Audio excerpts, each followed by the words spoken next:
Ny fanambarana avy aminao aoka ny fanambarana avy aminao ho aina ho andro any sy fahasalamana ho an'ny nofoko rehetra atao izy fiatraikany eo amin'ny nofoko any jereko amin'ny tontolo ara-panahy avy aminao tefeo Andriamanitra ampitomboy Andriamanitra eto midinga ny fahatsarana ho iaina mivantana sy hita maso izay zava-miafina rehetra no maninao amin'ny teny nataonao andro any maraina mitenena Jehovah mihaino ny mpanomponao amin'ny anaran'i Jesosy Kristy avy any Nazareta. Amen. Ndao tsika ity tanana mafy be ho an'ny tompo maniry ianao azo toerana. Amen. Miarabantsika indray latsinainy maraina fotoanan'ny sekoly. Matoa misy ny sekoly dia misy ny zavatra ianarana dia misy ny pratika takiana. Ny zavatra mahatonga antsika mivavaka tsy ny sainao mandray tenin'Andriamanitra fa ny fanahinao. Ary ara-panahy ilay zavatra zaraina ny dikan'izay natao hanovanao misy pratika, misy fampiarana takiana amintsika. Tadio tsara fa raha entanao zao mandray fampianarana, ohatra entanao mandray fampianarana dia misy zavatra tsy eken'ny sainao fa mihaona amin'ny olona tsy mbola manana an'ilay degré anananao ianao, izay ilay mahasamihafa ny révélation. Dia rehefa mihaona amin'ireny olona ianao dia mahazo fanakiana indray. Dia tsy tafapetraka zavatra voarainao maraina mety tsy voatahiry amin'ny 3 hariva satria niona tamin'ny olona tsy tokony iona sy niresaka tamin'ny olona tsy tokony iresana ianao tamin'ny folo. Zareo mba le tiako tenenina. Ka le izy tsy hoe fahamarinana natao ekenao fotsiny hoe marina le zavatra zaraina fa natao iainana le izy. Tena mitsotra aminareo tena tsoroko ny marina. Za marary mampiaina ny zavatra zaraiko. Marary ny zavatra mamparary anahy. Nefa sain'Andriamanitra zaraiko le izy, sy sain'Andriamanitra iainako le izy. Dia tsika asianao zany mitovy ihany. Tsika asianareo mitovy. Samy miaina ao anaty fanovana hitsin'le teny satria hoaiza ho any an-danitra. Nao tsika hijery ny tenin'i Jesosy eo amin'ny boky Matthieu 9 iresaka mikasika momba ny jiro tsika androany. Androany zany jiro party. Amen. Ny hasarobidin'ny jiro anananao. Andriamanitra rehefa iverina izy dia hijery hoe mbola mirehitra ve le jiro, voatahiry ve le afo. Amen na sa tsy amen. Zay le virgine 5 adala sy 5 endry. Fa Jesosy dia nilaza amin'ny boky Matthieu 9 mikasika momba an'io jiro. Tsy hainao zany hitondra ampola dia hoe hiandry ny mpapakatra. Tsy zay le hoe ara-baky teny moa zany andao hividy pétrole be dia be na hividy gasoil be dia be atao dia jery bidon anankiray mihitsy aloha eretana mihitsy ny any dia asiana lany le izy fa hiandry ny mpapakatra ianao. Tsy zay le izy fa Jesosy dia nanambara mikasika momba an'io jiro misy karazany 2 le jiro. Dia ho zaraiko eto le hoe tsy maty le izy fa voatahiry mandram-piveriny Jesosy. Ho azavaiko amin'ny atsiprian'le izy. Zao lazain'i Jesosy eo amin'ny boky Matthieu, izy mihitsy no tenany io Matthieu 9:2 ka hatramin'ny 17. Ny maso ny jiron'ny tena. Ko amin'izany raha tsara ny masonao dia zava avokoa ny tenanao rehetra. Fa raha ratsy ny masonao dia ho maizina avokoa ny tenanao rehetra. Ko raha maizina ny fahazavana ao anatinao, manao ahoana ny ahalehiben'izany fahamaizinana izany. Ny maso ny jiron'ny tena. Ny antopisian'ny jiro dia anazava. Zany hoe mitondra fahazavana. Ato zao eritrereto hoe maizina be tsisy jiro. Tsy mifankahita zao tsika. Tsy hitako zao ny akanjo pasteur zao fotsifotsy. Ny akanjo pasteur zao somary vert armé. Zany hoe ao anaty fahazavana no miseho ny fahatsarana. Zay no mahatonga an'Andriamanitra ny teny hoe misy mazava vao nanaingo ny tany izy. Satria tsisy ninina azo ampiaingony eo raha tsy ny elohavany fahazavana. Amen na sa tsy amen. Midika zany fa ny antopisian'ny jiro dia nazavany ao an-trano. Zany hoe ny jiro, ny fahazavana hoentin'ny jiro no mandresy ny aizina. Misy akantona fahatsarana tsy voatery ho hitanao raha tsy mazava ianao. Mazava ianao. Misy fahazavana eo zany. Jiro anankiray faharoa, ny boky Noabolana milaza an'le izy. Ny boky Noabolana 2:7. Ozy izy ny ten'Andriamanitra. Ny jiron'i Jehovah ozy izy. Jiron'i Jehovah mifanahin'ny olona. Hitsilovana ny efitrefitra rehetra ao am-po. Ny ray jirony tena, ny ray jirony Jehova. Ny tapany voalohany le manambara mikasika momba ny jirony tena, momba ny masontsika, zay mahakasika ny vision antsika. Mahakasika ny vision antsika. Zany hoe ny tara-pahazavana anananao eo amin'ny fiainana, école ny onction ao amin'ny ositra. Ositra, mity amin'izay tsika ositra. Ositra le diloilo mampirehitra an'ilay fanilo. Lampe. Hitanareo le ohatrany hoe tamin'ny andro taloha mbola tsy jiro ohatr'izao fa jiro misy solika.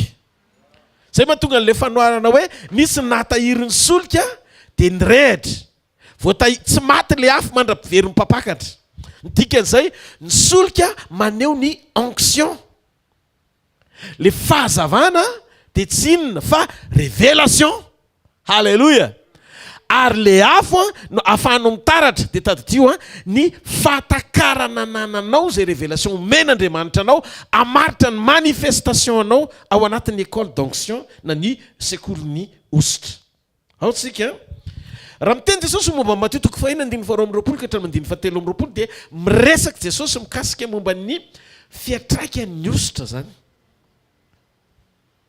Raha miresaka izy momba ny hoe fahamaizinana manahoana ao anatinao, dia miresaka izy mikasika momba ny tsy fahalalana, zany hoe le nivoan'ny fahatakarana voafetra ao anatinao ny amin'Andriamanitra.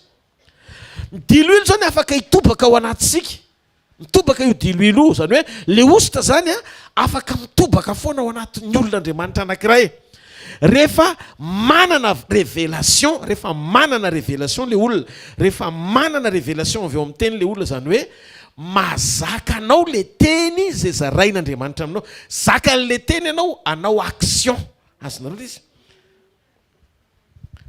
Zakan'le teny anao action satria misokatra tsara ny masom-panahinao, mahalala ny fahamarinana rehetra zay lazain'Andriamanitra aminao hoe tia le teny mpahamarinana miatrika le fahasarotana misy eo amin'ny fiainana. Hiditra lalindalina kokoa tsika amin'io tapany voalohany io dia iverenantsika ny tapany faharoa rehefa avy eo. Amen. Zavatra tiany tompo lazaina zany dia tsotra. Ny fanilo dia tadio ny fanilo dia ny teny na ny révélation. Rehetra ianao rehefa misokatra ny vision anao, zany hoe manova attitude, lasa miova ny fomba fijerinao, mahita fahatsaran'Andriamanitra ao anaty tranga feno faharatsiana ianao. Zay ianao le atao hoe zakan'le tenin'Andriamanitra. Hitanareo ny fiafarana ny zavatra rehetra dia ara-iasa soa zay tian'Andriamanitra. Ka ny olona tian'Andriamanitra dia mitombo solika ao anatiny. Zany hoe voatahiry le solika, miredareda le afo. Hitanareo le lany iny, le lany afo amin'le fanilo iny, mirehitra tsara rehefa mifandray amin'le solika ao ambany. Zany hoe arakaraky ny rehetany ny mahatonga an'le lany voatahiry fa tsy mandavenikoa rehefa ampitsara ny tahany menaka. Zany hoe ny firetanao zany tsy mora levona satria voatahirin'ny ositra tsy maharety akao an'Andriamanitra. Dia azonareo fisehoan'le izy, iny rehefa zakan'le ositra amin'izay ianao dia mirehitra tsara.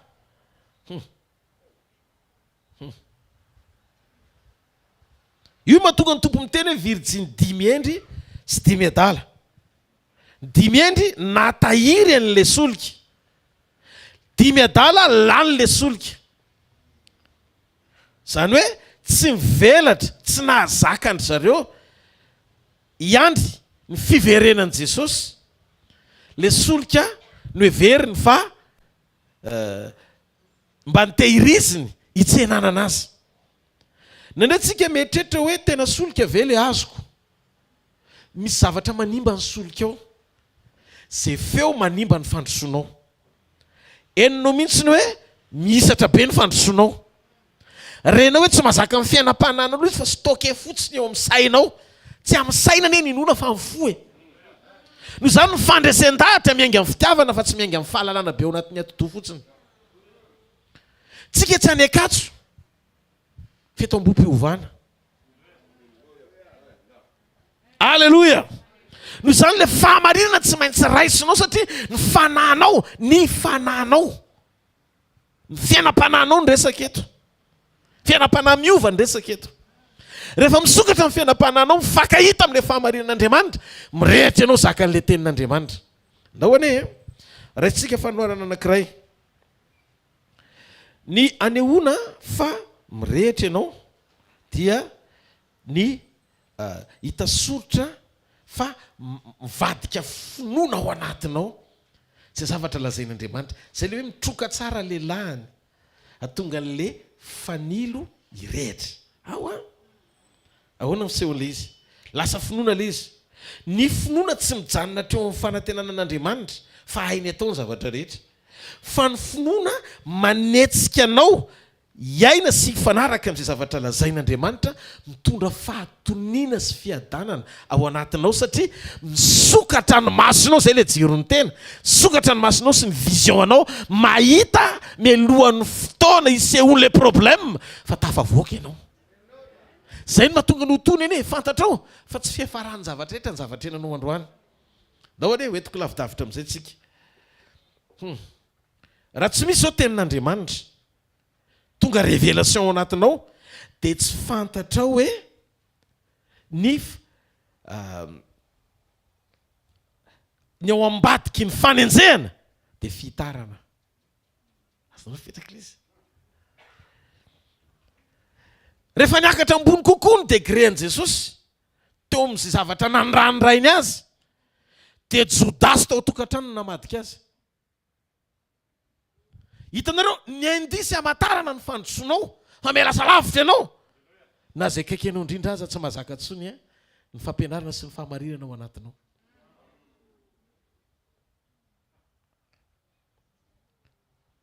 Ao vetsika, zany hoe ny fandrosoanao zany lasa mampametra-pantany fa fahoana fa maninona. Very izy satria tsy maharaka anao izy. Ka ny fisokafana tsy miankina amin'ny hoe, tsy miankina amin'ny hoe sakaizako olombelona. Fa ny fisokafana misy ifandraisany amin'ny hoe fiainonan'Andriamanitra.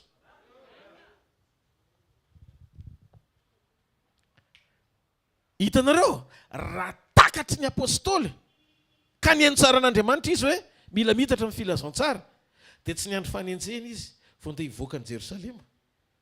Fa sofa nisy fanenjehana dia nihitatra amin'ny fanjakan'Andriamanitra. Dia hitanareo amin'izay, ny finalité ao ambadiky ilay fanenjehana, fitarana. Noho izany, raha mihiratra ilay jiro ka mahita tsara, dia tsy misy faharerana na fahaketrahana ao anaty ady. Fa ny zavatra azo antoka dia zao, hitatra indray tsika menakava. Zay le hoe manaiky hotariana fotsiny fa tsy domelina be eo am-pandrosoana. Halleluja.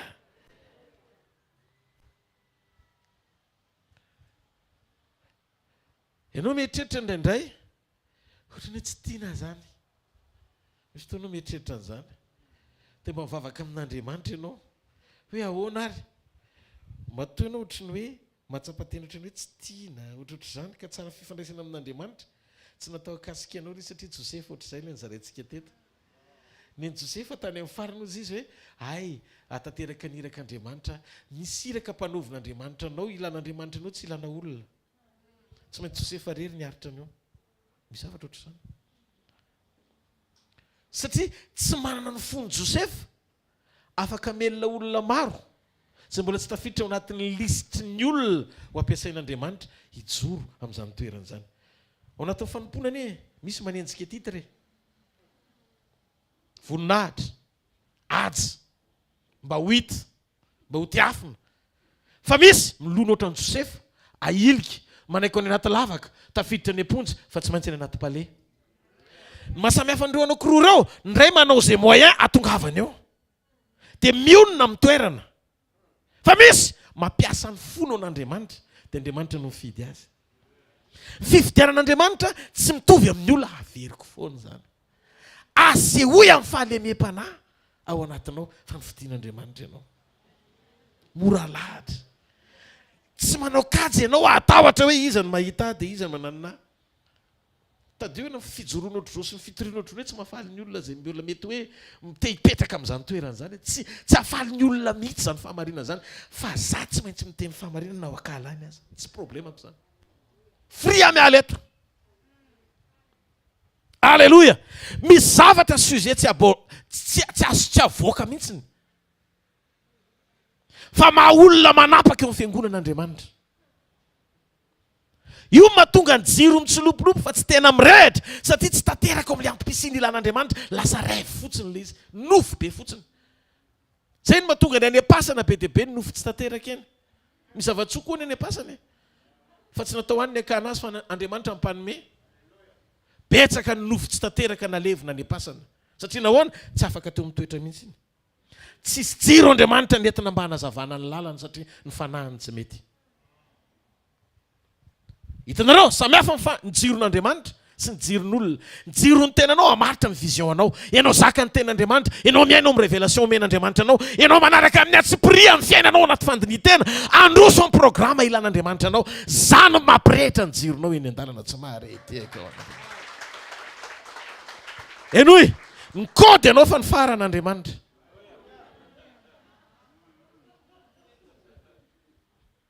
halleluia mety tsy matsilo lavitra noho an'Andriamanitra ianao zao fotsiny rassureo aloha le code fa manjady jambena ny manodidina anao zay mifanena aminao rehefa mirehitra loatra le izy ka nandraha le izy tedavina ho tazomina fara mety ampidi-tozany hafa le izy zany misy fotoana ianao mila manetry tena kely mba miseho na manana fara mahiratra be azy rehefa mifanena amin'ny olona mbola eo amin'ny sekoly ny kody halleloia dia mianatra ianao milatsaka mba tonga azy tsy ho jambena zay ny antony sekoly azonareo izy ny fanetretenao anaty sekoly dia mandady ianao mba ho arenina manetry teny ianao mba ho azandratra inona ny tokony ataoko pasteur raiso ny afon'ny teny raiso ninona afon'ny teny ny fahazavana avy eo amin'ny teny omeny révélation anao no ahafahanao mifankahita amin'izay ho am-pon'Andriamanitra lasa tsy tavela eo amin'ny tranga ny fifantohanao tsy tavela eo amin'le tranga tsy karazan'olona ianao moradomina avy amin'ny feon'ny olona mpakahala ka voataona ankahala ny hafa eo amin'izay toerana misy azy fa miezaka ianao ny hidina hapakatra azy tsy voataona ianao ankahala tsy voatery makahala tena hoe tsy voatery makahala hoe vesaran'ny lolopo ianao ampanompoana hoe tena hoe vesaran'ny lolopo ianao ampanompoana dia lasa tsy miaina ny fananao fa kenda andramany ohatrany hoe ianao zao tonga eto mahazo an'izany teny zany mahita olona manafotony ianao any amin'ny birao dia ianao rehefa mba mihaino tenin'Andriamanitra iny tsoka dia atsatsony hoe nareo koa ve mbola io tenin'Andriamanitra io fa izy ampasterinareo tsy fantany akory le Rodolphe ve Rodolphe tsy fantany akory ianao zany amin'io ampitombo nefa hitanao le sekoly eto fa mahasoa adionao daholo hoe le tenin'Andriamanitra atao amin'ny sekoly eny nanasitra ny olona vony cancer rehefa rava ny tenda ny tiroïde ny foron'Andriamanitra vaovao tamin'ny zoma lerin'ny tenin'Andriamanitra inonao zany sy ny fanovana hoentiny adionao resegona satria mahay mampiresaka rapakerety sy Bertrand azao ve ny tiako tenena mialatsindra misy an'izany anaran'izany fa zay voatoniko aloha dia voatoniko fotsiny fa tsy voatery ianao zany aza atao manafotona fa mba mampitsiky kely fotsiny eo anaty toroteny amen dia zao ny olona ifanenanao sy olona enonao matetika dia tsy maintsy isy fiatraikany ao anatinao alohan'ny anaporofona aloha ny zavatra misy manana fahendrena fa tareo ina mivokatra hita amin'le anankiray dia le mpanaratsy ina mivokatra teo aminy ara-panany tiako tenenina mba farafaratsy aloha zany mba matsilo kely mba manao fampitahana kely tsotsotroma fa tsy hoe zay teneniny aky dia hoaninao daoly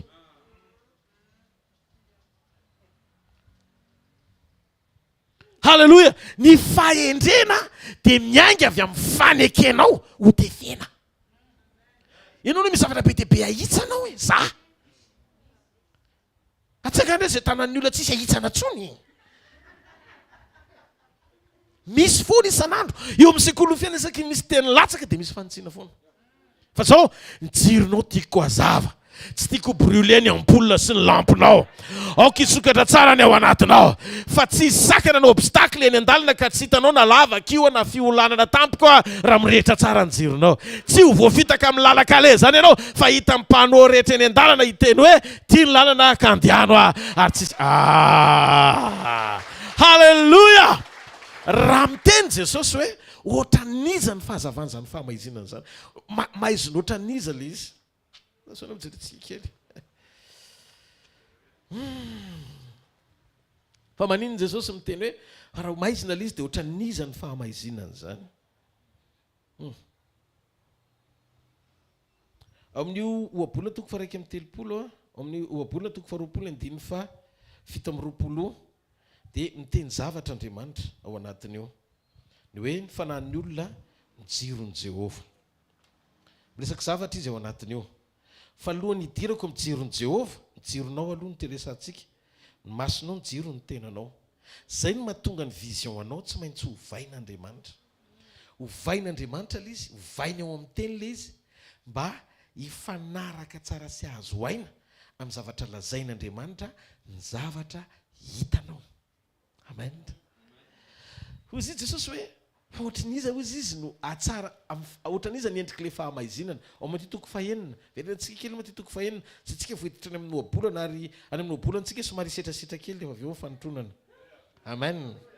Ino mantsy ny jiro mpanotronana iny fa ty anankiray ty jirony fanosorana. Miresaka momba ny fanosorana kely tsika eto. Ozy izy 7:20. Fa raha ratsy ny masonao dia ho maizina avokoa ny teninao rehetra. Ko raha maizina ny fahazavana ao anatinao, miresaka momba ny fahazavana amin'izay izy reto.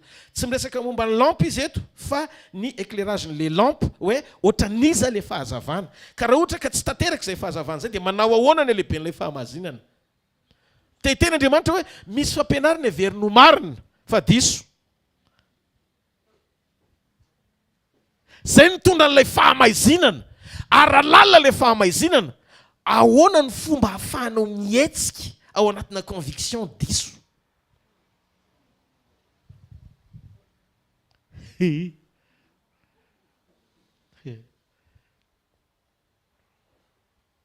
Rehefa miteny ianao mazava ny hevitra misy jiro mirehitra zay ohatrano. Rehefa tsy mirehitra ny jiro fa brûler ny ampoule, mitovy amin'ny tsy misy ihany le jiro fa eo fa tsy hitanao. Mety tsara tarehibe le jiro vaovao fa brûler mbola tsy mipetaka le ampoule tao anatiny le lampe tsara tarehibe fa le anona tsy mety brûler le tao anatiny. Dia mitovy amin'ny tsy misy ihany ny ao an-trano satria ny jiro mipetraka fa tsy mirehatra sy ny jiro tsy misy mitovy ihany samy maizina. Ahoana ny antony? Mety eo le jiro tsy brûler le izy fa mipika fotsiny koa.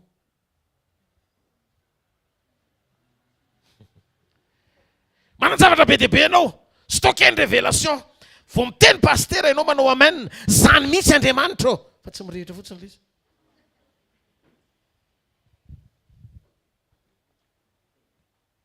Ino le amen tsisy suitiny? Interrupteur somary makapozy. Faharoa, mety tsara tarehibe le jiro fa brûler indray. Zany hoe misy zavatra manarona an'le izy mahatonga le fahazavana tsy azo aina manosika tsara. Na mety tapaka koa le fil kely eo ampovoaniny dia efa mila misoro le izy. Dia anao ve mieritreritra hoe mety mbola tsara tarehibe le sariny fa zao voatarafina tsara fotsiny dia hita hoe brûler. Dia anao ve hitahiry sy hampirina ampoule brûler? Tsy feniveny tranonareo vaky tavoahangy le farany eo. Zany hoe ny antom-pisiany le ampoule tsy le endrika ivelany fa le fahazavana ao anatiny. Zay mahatonga antsika tsy fisehoana le izy fa onction activeny révélation manova zavatra le izy. Tsy mahareteka ao anatiny. Tsika tsy natao akataka ny principe ny gentlisy zany mihitsy. Tsy avo azy ianao raha ny amin'ny côté-any.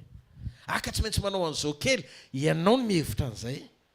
Fa amin'Andriamanitra, rehefa mirehitra ao an'Andriamanitra ianao, hitanareo reny ephémère na atoko hoe moka. Raha vao mirehitra ny jiro, manantona ho azy reny. Ohatr'ireny ny fitahian'Andriamanitra sy ny fahasoavany eo amin'ny zanak'Andriamanitra tena mirehitra tsara.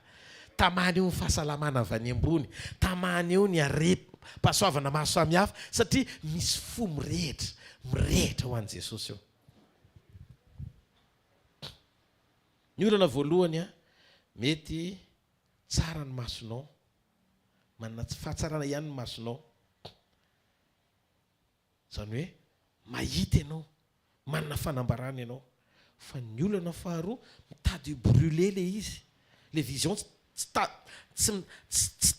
ohatrany hoe voasakana mitady, ohatrany hoe tsy ao am'le tena ilan'Andriamanitra zany, satria na ianao raha heninao mihitsy ny hoe mavesatra eo mpanataterana an'le izy.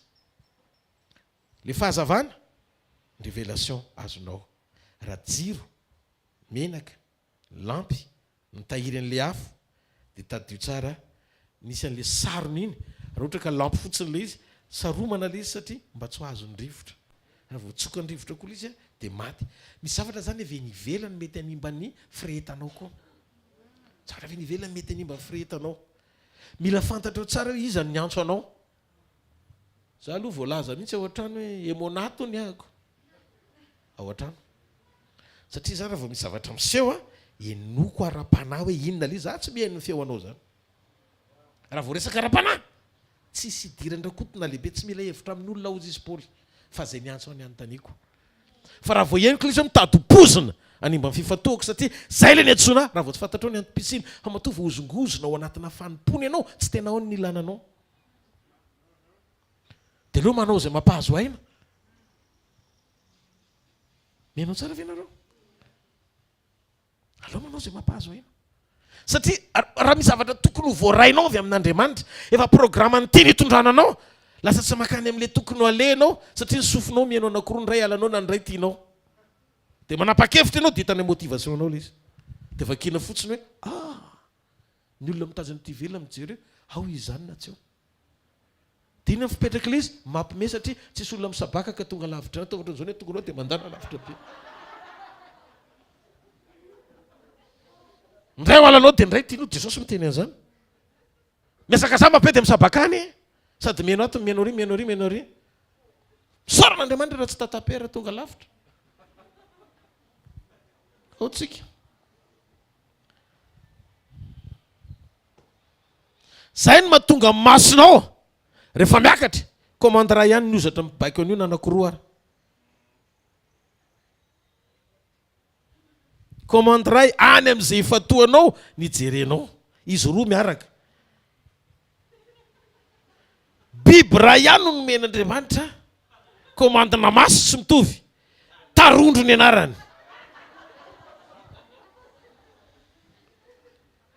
Misy memondradray manao vazivazy kely zany tarondro zany dia atao hoe tatirondro. Mananiany tahidozy dia hafa lohenao mafy be ho an'Andriamanitra.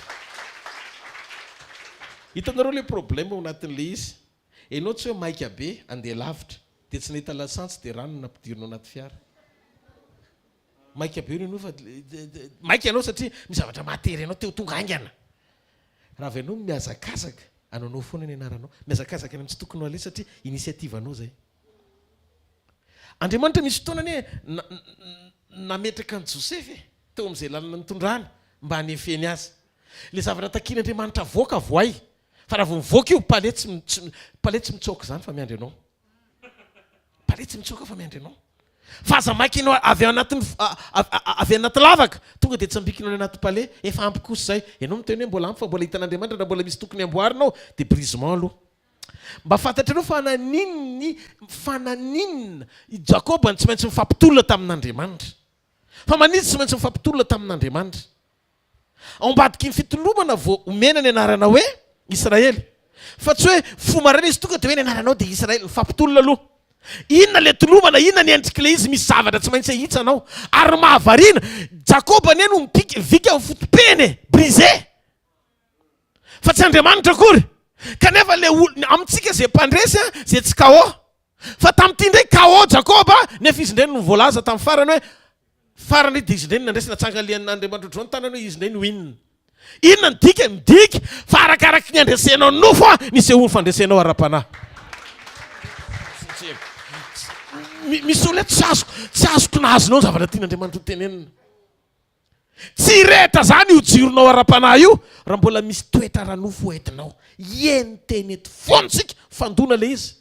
Fa tsy tanteraka mihitsy le fanovana raha tsy misy position tsy maintsy raisinao. Tompo, resy lahatra fity toetra ity tsy mampahazo ainanao. No mikaitritsika amin'ny jiron'ny Jehovah amin'izay roso makantsika. Jiron'ny tenanao ianao manatsara azy. Safidinao mandray tenin'Andriamanitra. Safidinao manolo tena mba ndray bitsika sy révélation tsara anovany ao anatinao. Safidinao ny manaiky hoentin'ny teny any amin'izay dingana tian'Andriamanitra hitondrana. Ao amin'ny safidinao ny manaiky esan'ny teny ahatonganao taitra ampinoana lasa mino anao fa tsy hoe mana tena an'Andriamanitra fotsiny. Tsy mana tena ao anaty vide ny olona manana an'Andriamanitra fa mahatoky ny zavatra lazain'Andriamanitra any amin'ny fiafarana tsara. Rehefa ny olona mirehitra tsara ny jirony mahita ny farany oatra an'Andriamanitra hatramin'ny voalohany. Zany hoe tsy miova mihitsy eny an-dalana ninona hitranga. Zany ny olona mirehitra jiro. Ianao zany rehefa mirehitra ny jiro tsy ilay karazan'olona miverin-dalana ireny rehefa tsy atao ny sitraponao. Fa afaka eny atao ane sitraponao amin'Andriamanitra fa ny tena marina Andriamanitra tia ataovy ane sitrapoko. Tsy le midongy eo am-piandrasana ny sitraponao eo afain'Andriamanitra fa toe-po manaiky ny sitrapon'Andriamanitra. Ny finoana tsy hoe mijanona hatreo amin'ny fanantenana fa vitan'Andriamanitra ny zavatra rehetra fa ny finoana manetsika anao ho zakany teny anehoan'Andriamanitra ny zavatra ainy atao amin'ny zavatra rehetra.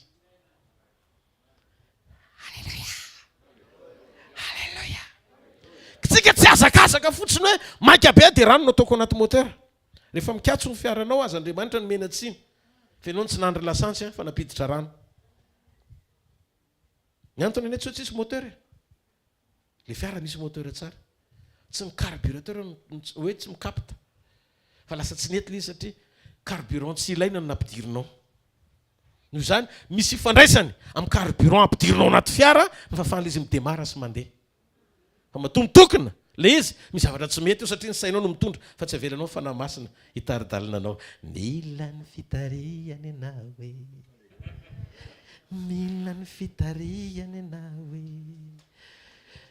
Mila ny fitarihany anao e. Ie, mila ny fitarihany anao e. Halleluja. Ka eto ny fahazavana dia le fahalalana fahatakarana ny amin'ny révélation zay voarainao. Ny fahitako zao ny visionko dia misy ifandraisany amin'ny zavatra fantatro sy ny fahatakarako momba an'Andriamanitra.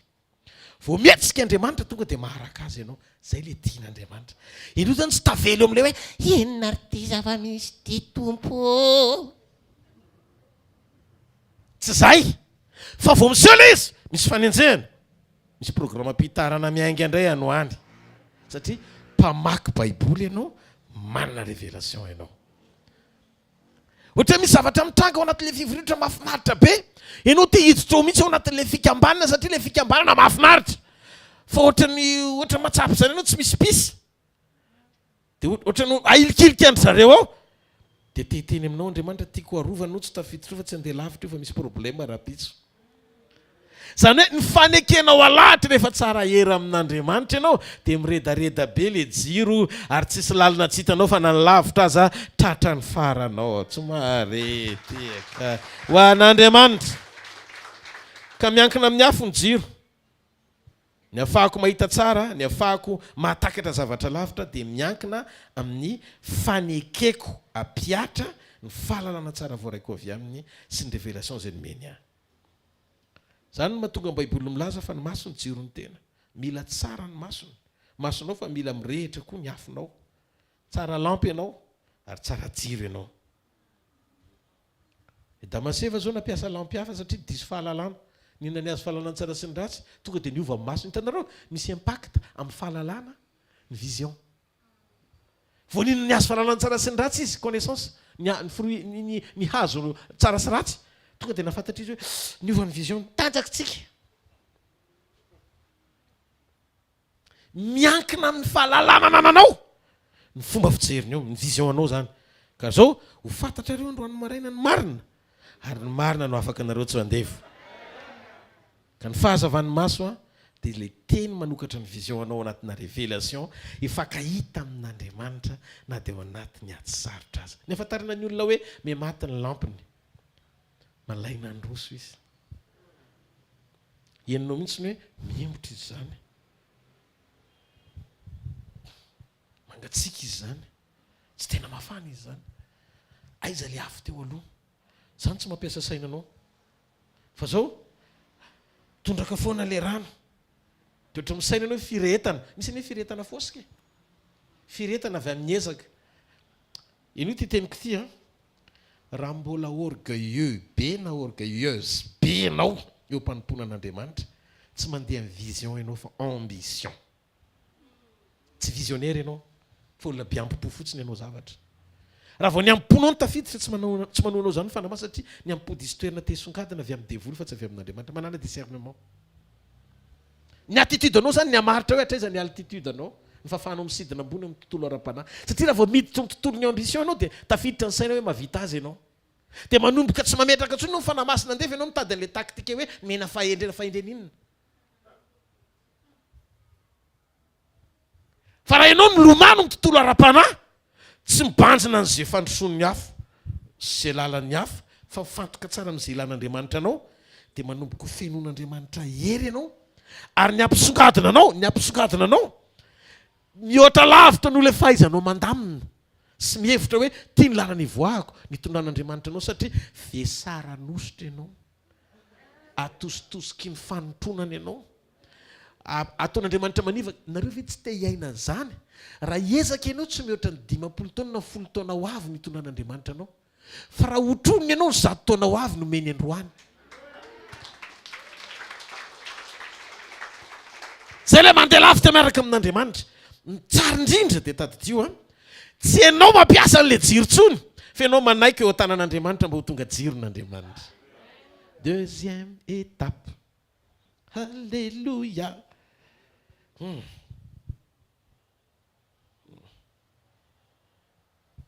Raha ianao zao ny zavatra tsara tonga eo amin'ny fiainanao tsy hitanao rehefa tsy mirehitra ny jironao. Raha ianao zany tsy manana vision na zavatra tsara be ny eo ambadika zavatra tondran'Andriamanitra dia tsy hitanao tsony. Tsy mamame voninahitran'Andriamanitra manao aleloha ohatra ny Paoly sy Silasy tao am-ponja tsony, satria tsy mirehitra ny jiro. Ry Paoly sy Silasy mbola mandiha ao am-ponja satria mirehitra ny jirony. Toy Andriamanitra satria mirehitra ilay jiro dia hitan'Andriamanitra izy, ny ororo ny fonja tonga dia nisokatra tao dia navoaka ny zanany. Amen. Ny famohananao faingana tsy eo ambadiky ny toerany na fahalalana hoe nananao hoe tia ny veriko fa mety, fa le fatakarana manovanao sy mahazaka anao. Amen. Raha sikotro lamba tsara tarehy zao, problème ao anatina vision diso koa na ny jiro tsy mirehitra dia indraindray ianao tonga ao an-trano ianao ihany nametraka an'ilay manteau etsy amin'ny sisiny. Dia taitra be anao fa maizina hiditra tao an-trano heverinao fa liona satria isy anaotran'izao anatin'ilay tsy hitanao tsara, flou ny vision anao anaty aizina. Dia nieritreretinao ilay izy hoe liona, fa rehefa nirehitra ny jiro, tsahatra ianao, ay ve le manteau ao ve tsika.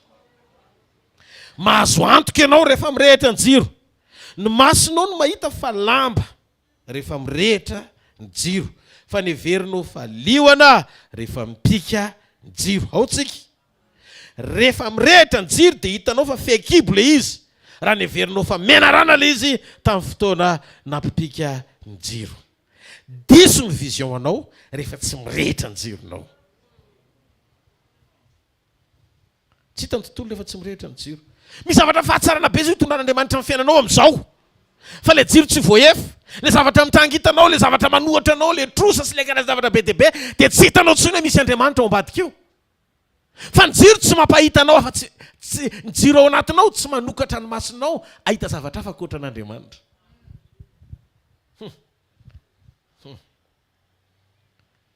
Halleluja. Zay no natonga ny laza teo. Raha tsisy tenin'Andriamanitra dia tsy fantatra hoe fitarana le fanenjehana. Raha tsy misy tenin'Andriamanitra sy révélation dia tsy fantatra hoe ao anatin'le faratsiny amitranga dia ary asa soa ary iseho amin'ny fiainanao ny voninahitr'Andriamanitra. Fa za aloha mahita misy olona eto androany hoentin'Andriamanitra midingana tsara lavitra ianao. Amin'ny tapany faharoa amin'ny bolana toko 29 dia hoe jiron'i Jehovah ny fanahin'ny olona. Baiboly dia maneho amintsika jiro hafa indray ankoatr'ilay nilazain'i Jesosy. Maso. Ny maso ny jiro ny tena ary ny fanahy kosa ny jiron'ny Jehova. Ny jiro ampiasain'Andriamanitra dia ny fanahin'ny olona. Ny maso ny jiron'ny tena midika fa tsy misy jiro hafa ho an'ny tenanao ankoatry ny masonao. Fa rehefa miresaka sika ny amin'ny fanahin'ny olona dia tsy maso ny tena, tsy jiron'ny tenanao intsony ny resahana eto fa jiron'ny Jehova. Miakatra grady ambonimbony kokoa. Ohabolana toko 420 Ohabolana toko 420 fa tsisy fanantenana ho an'ny ratsy, eno faty ny jiro ny ratsy fanahy. Le jiro faharoa any Jehova maneho ny toe-panahy etadam. Mirehatra ny jiro rehefa tsara fanahy ianao. Maty le jiro tsisy fanotronana rehefa ratsy fanahy ianao. Tsy miankina amin'ny Jehova zany fa miankina amin'ny jiro. Tsara masina kekiny tsy miankina amin'ny tompo le izy hoe. Le faharoa fa fanotronana hoe miankina amin'ny fanahinao. Tenenina kekiny ho azon'ny Jehova raisina ve ianao zao androany hoe hitsilovany efitefitra maro eo amin'ny fiainanao hoe seho amin'ny fiainany hafa. Eritrereto fa lampony Joseph na vita na nazava firenena anankiroa, Israely sy Egypte. Jiron'ny Joseph. Ny raisin'Andriamanitra ny jiron'ny Joseph, ny raisin'Andriamanitra satria hitany hoe mety aminy.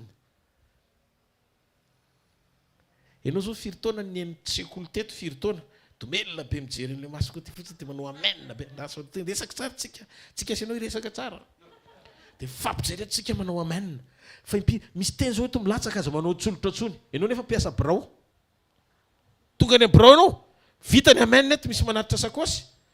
Dia ozy ianao hoe any vasakosy ty. Hitanao ny vasakosy malaza mpanendaka. Mpanendaka mihaja ianao ambony latabatra fotsiny fa le riny enjehana. Pastera, mafy loatra zany zavatra teneninao zany. Tsy ny zavatra lazaiko ny mafy, fa ny fotsy mandray ny mafy. Azo atao manao hoe iny. Mialatsiny rehefa manaraka vaovao maneran-tany ihany ny tena. Resaka kely mikasika momba ny Vladimir Poutine. Mety hoe délicat ny zavatra hozaraiko, fa mety choquant koa. Tsy pro-russe ahako. Ary tsy hoe manaraka koa ny tian'ny OTAN sy ny tandrefana. Fa zavatra tsara azo raisina anatina sekoly fotsiny raisiko ny zavatra lazain'ny Poutine. Ozy izy. Afrika fasana ozy. Fa hoana? Mpitondra afrikanina ozy izy rehefa manan-karena dia mandefa volany any Suisse, any andafy. Marary izy, évacuation sanitaire, evasany any andafy. Manambola izy, vidy trano any andafy. Ny zanany mianatra any andafy. Ny fiainany any andafy. Fa rehefa maty izy, mody fasana Afrika. Choqué be ianao mianao an'izany hoe ahoana kosa Poutine amin'ny tena marina zany. Tsy Poutine ny tenen'izany fa Poutine. Olona. Dia raha misaina zany zao ny afrikanina indrindra ny mpitondra miaina ao anatin'izany. Sorena be daholo nefa ndahoana marionnette ny tandrefana fotsiny. Marina zany. Tsisy idirany bomba zany. Bomba manova fo zany. Zany ny atao bomba nucléaire tokony ho raisin'ny afrikanina merina ny sainy itiany taniny. Raha misy ny risorona tokony hisy ampandroson'ny firenena, tsy hanao ohatran'ny Esau ianao fa nao ohatran'ny Jakoba. Tomatinao ihany no ady kajonao ihany no vadika ny ao anaty zavatra tsara tare anatina sase tsara tare fotsiny averiny amin'ny vidiny lafo nefa ianao mihinana bio ery mora kely. Lasa tsy mampandrosana ambovin-draha manesy ianao fa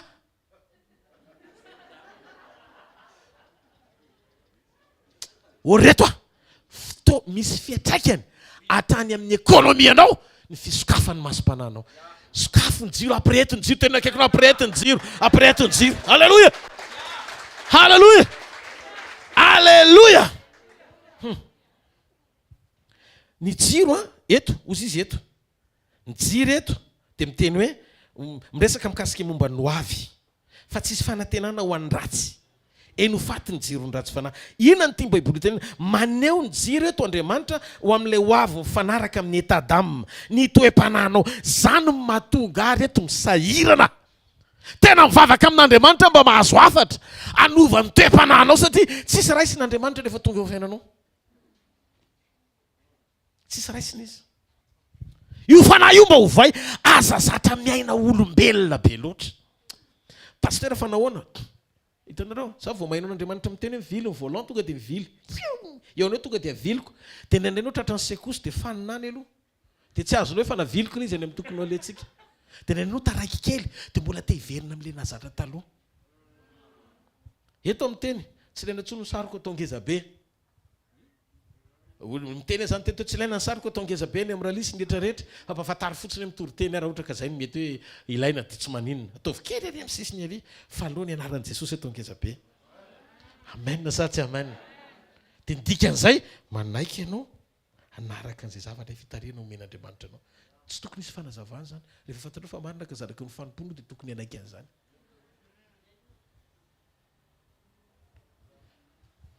Hola izy. Fa tsy efa hoe vily ry dia sao dia tsisy olona tampoka. Vilinao tampoka lizy dia raha vao za mitondra lizy makarenao mety ry dia aitsika farany. Hitanao Andriamanitra. Dia hiteny Andriamanitra hoe ny jiro dia ahafahanao mandroso eo aloha satria manazava ny lalanao. Ianao tsy afaka no tonga any amin'ny toerana izay tianao aleha sy tianao hita raha tsy misy jiro. Mifamatotra no avinao ny jiro. Jiron'i Jehovah. Noho izany raha handeha lavitra ianao, mamboary ny toe-panahy mba ahafahan'Andriamanitra amin'ny jiro. Be dia be zao ilay jiro Jehovah efa sahirana ny fa kely sisa. Akanga sisa nanamborany jiro. Ianao zany ndraitrika mirehetsa. Ianao tena mirehitra ilay firetana amin'io fa toriketo foana. Tsy faritana amin'ny fandrosoana ivelany. Tsy hoe miroborobo be sy miliardera be fiangona dia izay natao hoe mandroso. Firy ny olona tena mibebaka vita batisa marina. Miorina araka ny sitrapon'Andriamanitra, matahotra n'Andriamanitra, mandroso ny fiangonana. Tsy olona tany feno olona no ilaina fa olona feno Andriamanitra tsy marety akaon'Andriamanitra. Halleluja. Rehefa feno Andriamanitra ianao dia tadio lasa jiro mirehitra. Ahafahan'Andriamanitra mitsilo lavitra ny fiainan'ny hafa. Na ny fiainan'ny hafa azy. Halleluja. Ka ny anjara voatendro ny ratsy fanahy, brûler ny jirony. Obolona 31:18. Halleluja. Hitany fa tsara ny tombom-bariny ary tsy maty jiro mandritry ny alina izy. Iny indray ny dikan'io. Maneho fanambinana sy harena indray ny jiro lazay ny Baiboly eto. Ilay kapoaka misy menaka dia misy lamba kely iny. Indraindray mila mitandrina so matin'ny rivotra. Le mèche. Misy ny jiro tsy maharitra fa vetivety dia maty. Miankina amin'ny diloilo sy ny atevin'le mèche no mahatonga an'ilay haritra na tsy haritra. Le izy raha ataonao lamba tsotra hoe tergal dia mora levina, fa raha ataonao coton izy dia mitroka tsara. Zany hoe ny qualité n'le mèche koa miteny mba ahafahan'le menaka tena hoe matavy tsara ampirehitra n'le jiro tsy hahatonga azy mora andavenoka. Ary izay no mahatonga milaza eto. Ianao sady mana tsara ny ao anatinao amin'ny fitarafana ny fonao ao amin'ny teny. Andriamanitra mahazo aina mampiasa anao amin'ny toe-po sy vokatry le teny nanovanao mba hanamora ny fanotronany anao. Miara-miasa ny jiro voalohany sy ny jiro faharoa. Ny jiro voalohany responsabilité anao miteny kokoa ao anatina fanapahan-kevitra sy fandrosoana. Ny anankiray faharoa mioty le vokatra ianao amin'ny alalan'ny fanekenao hoe ny tanin'Andriamanitra sy ho tarihany hitsilova ny lalanao sy ny hevitrevitra rehetra ary koa ahasoa ny hafa ny fisianao. Marina zany sa tsy marina? Dia hitako amin'ny fasitrana daholo isika mianakavy. Mombantsika mianakavy any ny tompo. Aiza mifonareo? Amen.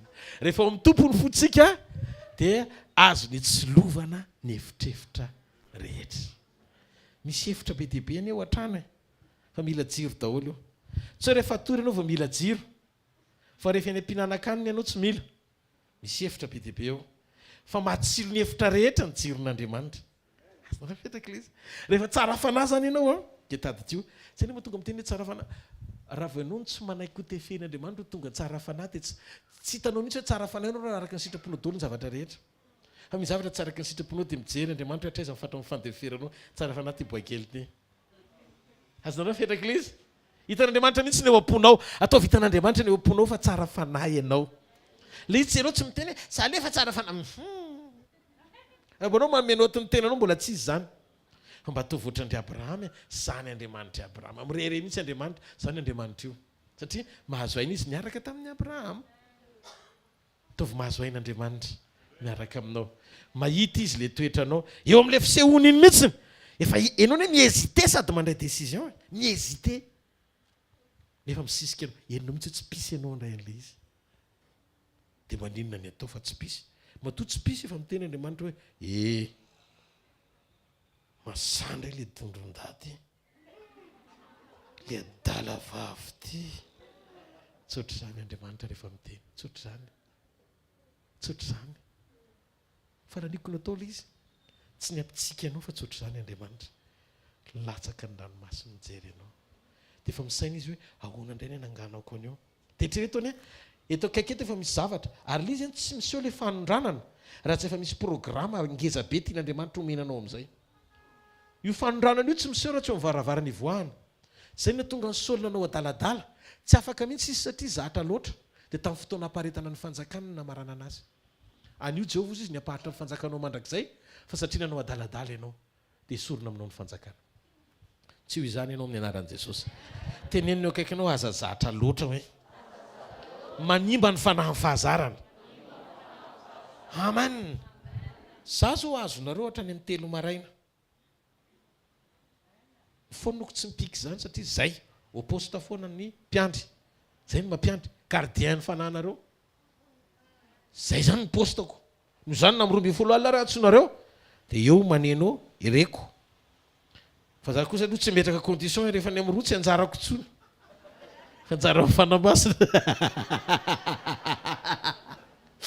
raha sendra tafasory azo mena tsiny fa amin'ny fotoana rehetra en principe azonareo foana zay no nanendrena ho mpanomponareo fa za tsy afaka metraka mihitsy ny hoe za boby za little servant of God mpanompon'Andriamanitra kely indrindra zany mpanompon'Andriamanitra zany mpanompon'ny olona zany tsy afaka nan'izany fo zany ianao raha teny zao a sekoly ny fampianarana mametraka droit avy aiza ianao ve fidy olona ve ianao sa Andriamanitra no fidy azy misaina tsara aloha dia raha mbola ao anatin'ny fotoana ny fanefena dia manaiky tefena kosa mandroso tsara nisy fotoana ny tsika andrasan'Andriamanitra anovany hafa fa tsy tsika indray novaina zareo tsara masino akaiky no hatramin'ny androandro ve isaky ny misy fifandoma toetra hoe dia ianao foana no miova fa tsy ianao mpanova aiza daholo ny lesona andraisinao hatramin'izay eritrereto tsara ny zavatra tokony ho saininao amaranao ny fanapaha-kevitra tokony ho raisinao eo amin'ny fiainana mema avy ianareo misy feo ariam-bady kely dia iny ianao tany ohatrany nakany amin'ny grande surface zay dia ozy izy lera namana anankiray nanatona sady miazakazaka izy paster manahoana momba ny guerre mondiale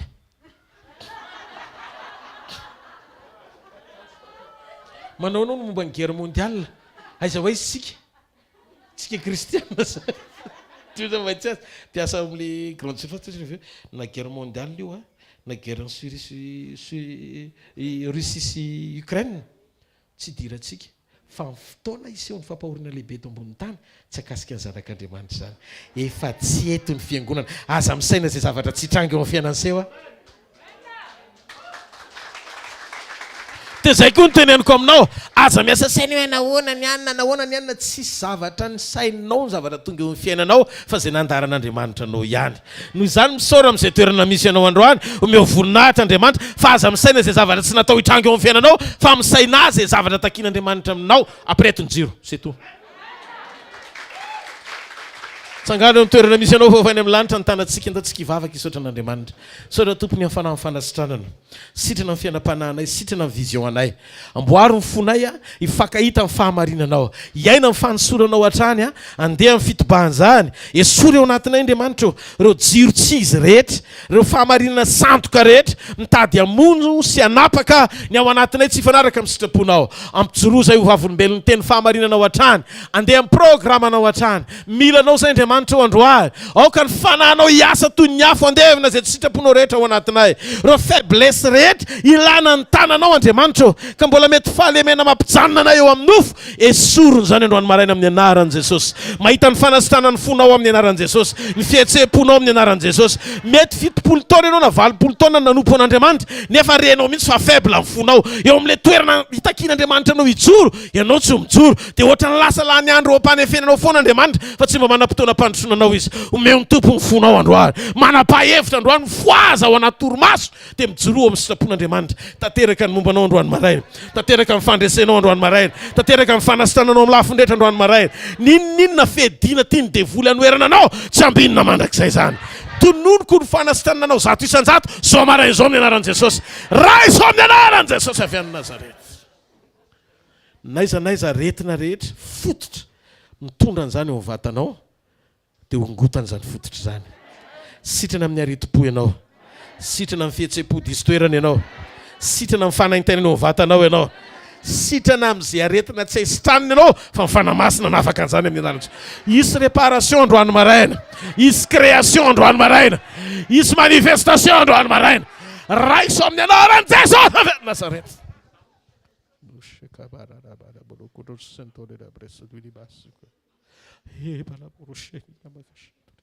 sotra Jesosy fofany amin'ny lanitra ny taninao dia misoran'Andriamanitra ny fonao manontolo sotra tompo noho ny fitiavanao noho ny famindraponao sotra minetsikeo androany maraina ny fanafanao androany maraina ny fanasitranao androany maraina sotra ny amikasikeo ny amin'ny fahagaganao sotra tompo fa velona ianao sotra tompo fa tianay ianao makasitraka Jesosy voninahitra ny eo anao rery mandrakizay amin'ny anaran'i Jesosy Kristy avy any Nazareta amen hitahanareo ny Jehovah ka iaronareo mpamirapiratra ny tavany aminareo ny Jehovah ka mindra fo aminareo hanandratra ny tavany aminareo ny Jehovah ka mendareo fiadanana amin'ny anaran'i Jesosy amen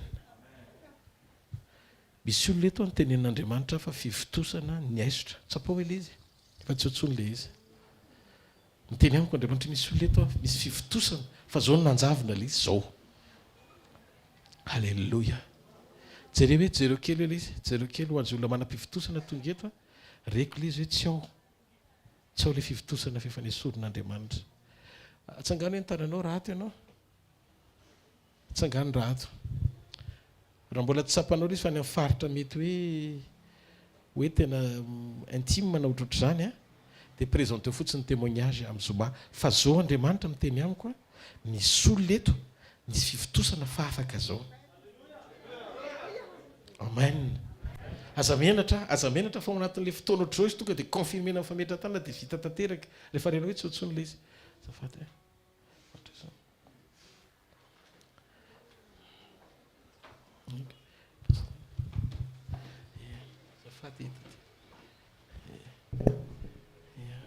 voninahitra n'Andriamanitra fa maly misy mivoto tato amin'ny tendako tato tsy afaka mitelona rano mihitsiny dia nahinao ilay fijoroana tao amin'ny vavolombelona tamin'ny sabotsy dia zaho tsy handray fanafody-tsony leobe an'ity fanafody lavity dia mitelondro raha ohatra tsy haiko eo misy taolana ve izy zany ohatra nitaolana mihitsy dia tsy ndrarahiko tsony mihitsiny dia tamaraina zany andeha hamonjy sekoly fa andray andro anke sekoly fanasitranana ao dia mbola mipetraka eo mbola hafahafa be mihitsiny dia vita ilay vavaka dia afaka ilay izy to voninahitra ao an'Andriamanitra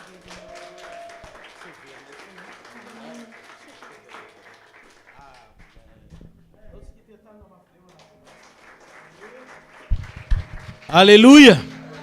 Sarao ny fahasoavana fa ny fahasoavan'Andriamanitra ny mato izao fa ny fahasoavan'Andriamanitra ny mato izao nareo mazoa toerana kely ianao fanatritsika eo an'Andriamanitra vetivety fotsiny raha misy 2 minitra vaovao ara-pitso talata sekoly mpamanolana amen dia ny larobia maraina sekoly mpitahina sy fanambina mpanahy ho antsika amen ny zoma hariva moa zany tsy amitrampokonyolana lakely fotoana spesial ho an'ny fotoam-panotronana amen dia ny zoma sabotsy maraina etsy atrampokonyolana lakely ihany fotoana manokana ho amin'ny fandraisana amin'ny fanasan'ny tompo mino fahitantsika tsiray avy Andriamanitra misy exploit ataon'Andriamanitra ny fiainanareo averenany amin'ny Jesosy ny voninahitra tsy haiko izy ty olony ty fa miteny amiko mifanamasina ny kanao a ny efa tsy tokony hiteraka ntsony ianao fanondroany fa mbola nataon'Andriamanitra be voka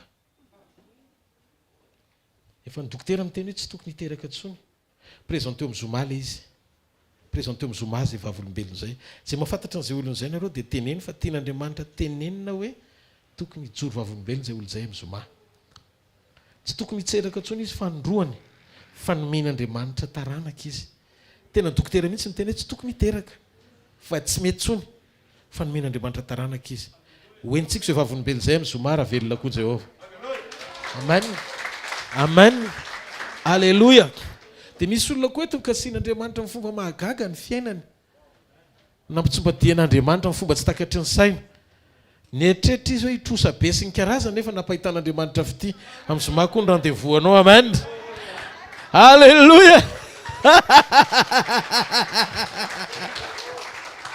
hitantsika Jesosy e aloha fa lasa manjary taditatra ho any amin'ny hotahiny tompontsika